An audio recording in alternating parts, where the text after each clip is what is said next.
is the question number 1 in which we have to prepare the potato osmoscope. Okay, so for that we have taken potato. Okay, आणि त्या पोटॅटोला आपण half करून घेतलं, एक जो base आहे त्याचा फ्लॅट करून घेतला आणि सुरुवातीला अगोदर आपण पील ऑफ केलं त्याला आणि नंतर एक अशी कॅव्हिटी या ठिकाणी बनवली. ओके, आणि खालचं सरफेस जरा थिन होईल अशा पद्धतीनेही आपण आतल्या बाजूने त्याची कॅव्हिटी करून घेतली. ओके, सो हा जो दिस कॉल्ड पोटॅटो ऑस्मोस्कोप. ओके, आता हा जो पोटॅटो ऑस्मोस्कोप आहे याच्या मदतीने आपण ऑस्मोसिस जी प्रोसेस आहे ती स्टडी करणार आहोत. ओके, मग त्यासाठी आता पुढे काय आपण करणार आहोत, ही एक पेट्री डिश आपण घेतलेली आहे आणि त्या पेट्री डिशमध्ये we have taken simple water but coloured water. हे साधं पाणी आहे आणि त्याच्यामध्ये थोडा कलर आपण टाकलाय, जी आपण या पेट्री डिशमध्ये घेणार आहोत.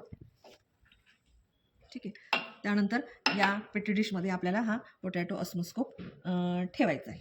ठीक आहे, त्यानंतर या पोटॅटो ऑस्मोस्कोपमध्ये आपल्याला काय करायचं आहे, तर हे शुगर सोल्युशन आहे. सिंपल साखर पाण्यामध्ये टाकून आपण त्याला शुगर सोल्युशन बनवले. तर हे जे शुगर सोल्युशन आहे हे शुगर सोल्युशन आपण या पोटॅटो कॅव्हिटीमध्ये टाकणार आहोत. ठीक आहे, ओके. आता हे शुगर सोल्युशन घेतल्यानंतर या शुगर सोल्युशनमध्ये आपल्याला ज्या लेवलपर्यंत आपण हे शुगर सोल्युशन घेतलंय ती लेवल दाखवण्यासाठी आपण इथे एक त्या लेवलच्या टॉपला आपण एक टाचणी इथे अशी लावून घेणार आहोत.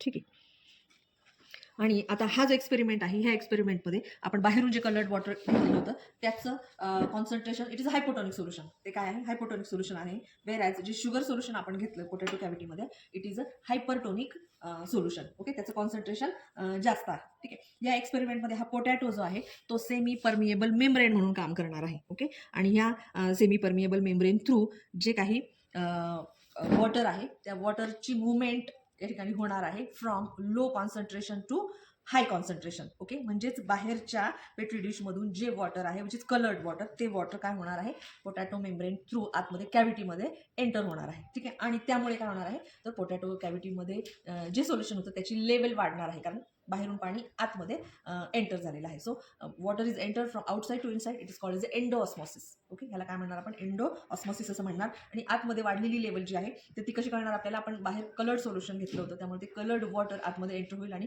पोटॅटो कॅव्हिटीमधलं जे सोल्युशन होतं इट वॉज कलरलेस आणि बाहेरचं वॉटर आत आल्यामुळे ते कलरफुल दिसेल ॲज वेल ॲज त्याची लेवल पण काय होईल, वाढलेली दिसेल. And it will simply show the process of osmosis. What is the principle of this experiment? When two solutions of different concentration are separated by semi-permeable membrane, the flow of solvent is from region of a weaker solution to the region of a stronger solution. Okay, आणि कुठपर्यंत till the equilibrium level. Okay, equilibrium पर्यंत या ठिकाणी त्या वॉटरची outside to inside movement होत राहील. That is called as endosmosis. ठीक आहे, ओके. आता बराच वेळ झाल्यानंतर या एक्सपेरिमेंटमध्ये ऑस्मॉसिस प्रोसेस झाल्यानंतर तुम्ही बघू शकता कॅव्हिटीमध्ये वॉटरची लेवल वाढलेली आहे आणि वॉटर कलर्ड पण दिसतंय. So this is the increased level of water. ठीक आहे, so you can see the difference between the levels. Okay, so here the process of osmosis completes, and this is the demonstration of this practical. This is the way you have to carry out this practical. Okay, thank you.